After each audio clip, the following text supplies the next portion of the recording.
All right, we're going to kick off our media availabilities at New Hampshire Motor Speedway this morning with Joey Logano, driver of the number 22 Shell Pennzoil Ford.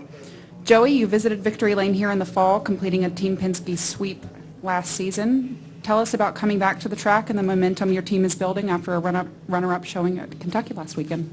Anytime you come back to a racetrack that you won at, coming off a weekend that you had a really good run at in Kentucky, confidence is high in the team. And I think that's good. That's what momentum is. It's just confidence. And this is a racetrack that I've always loved coming to. I consider it my home racetrack.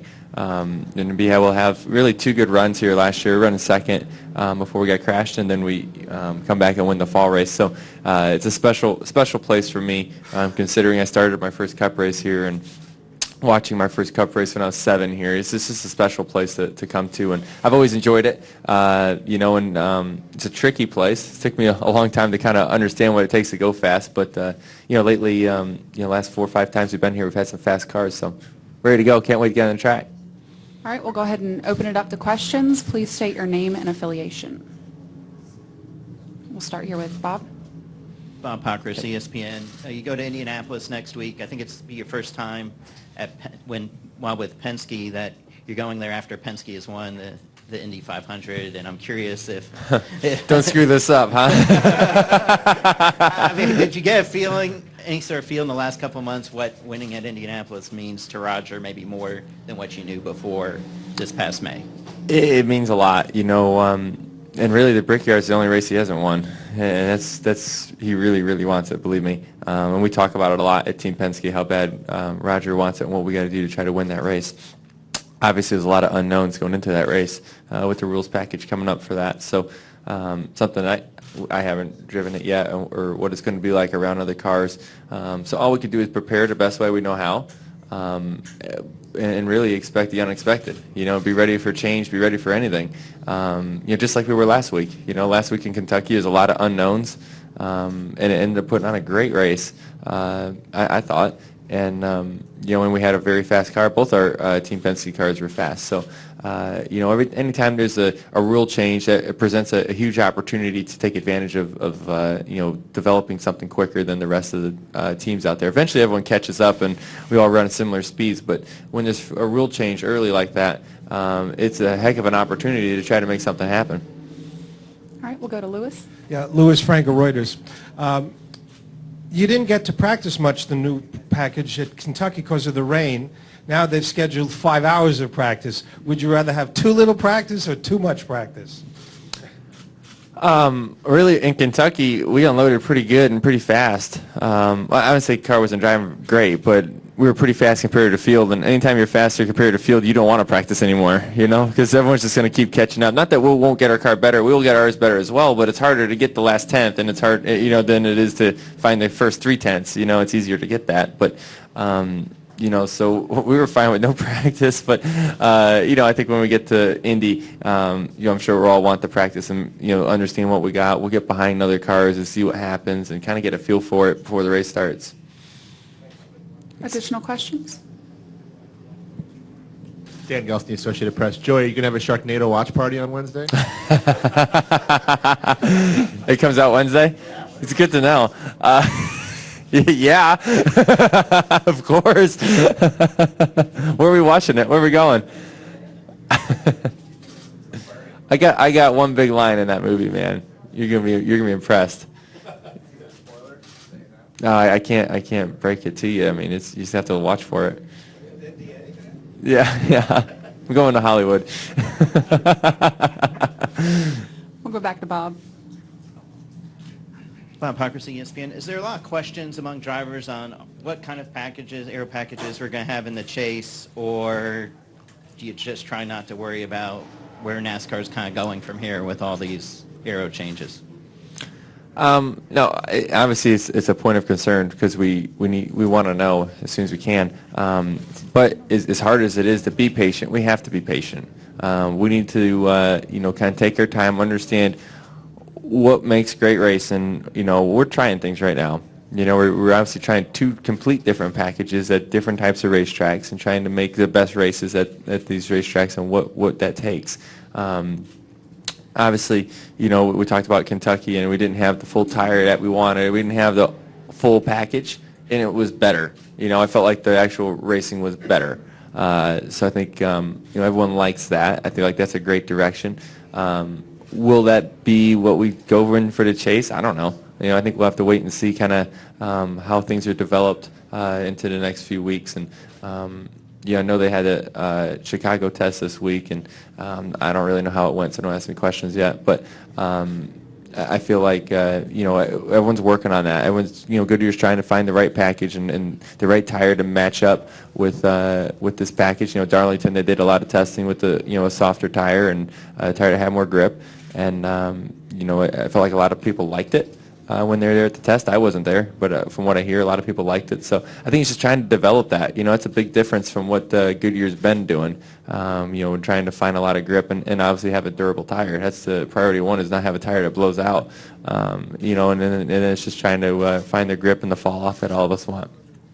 All right, we'll go to Claire, Nate, and then Jim Utter.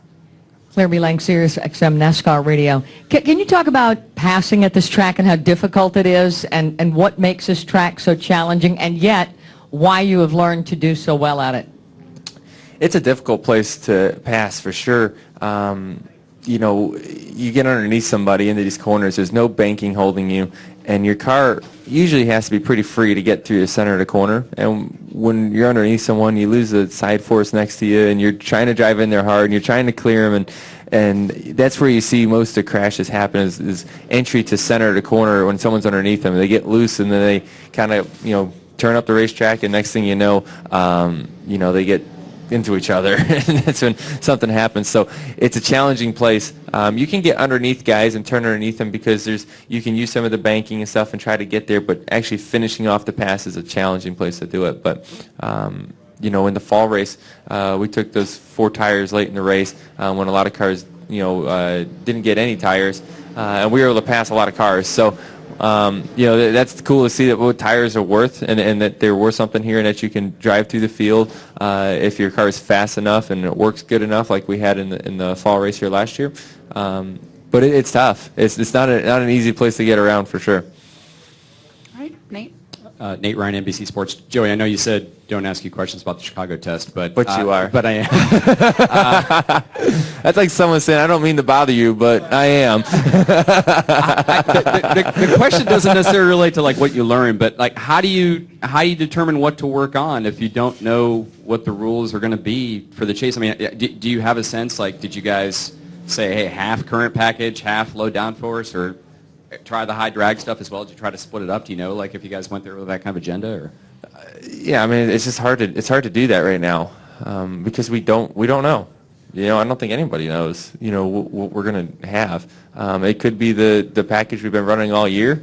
If things work out, it could be the new low downforce package. If things are great in Indy, who knows what happens? You think that would just stay at Indy and Michigan, but who knows? It's just so many unknowns right now that you just got to focus on the things that you know, and some of the things are as far as what it takes to get around a racetrack like that, what we fought last year, and just keep focusing on what the direction we were going, and work on parts and pieces of the car that's going to make your car faster no matter what. No matter what the aero package is, there's parts on your car that's just going to make your car faster no matter what aero package you got.